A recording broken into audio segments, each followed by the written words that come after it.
శంఖం పూరించనే రాముని తీరు శ్రీరాముని తీరు అచల్ సమరం చేద్దామంటూ సైన్యం కదిలొచ్చనే హనుమంతుల తీరు ఇది ఆంధ్రుల పోరు ఒక యుద్ధం పుట్టింది సీమాంధ్రుల కోసం ఈ రాక్షస పాలననే చేస్తాము రాగంతం మీ కత్తులకు నెత్తులను వంచదు మా పౌరుషం దుమ్ దుమ్ దుమ్ తాం దుంకాడుతాం దుమ్ములేస్తుంటే పసుపు చెండెగరేస్తాం దుమ్ దుమ్ దుమ్ దుమ్ తాం దుంకాడుతాం జనగర్జనతో చంద్రన్న గెలుపును చూస్తాం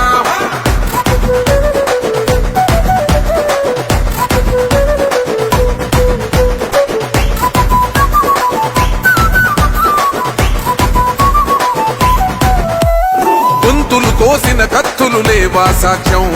విలవిలలాడుతూ పోయింది రమా ప్రాణం నేలన తడిసిన నెత్తుర తిలకం దిద్దా ఎవడొస్తడ రండి రైగ మేమస్సలు తగ్గం మీ రౌడి జానికి మో పౌరుషానికి మొదలైనద యుద్ధం గెలుపెవడద చూద్దాం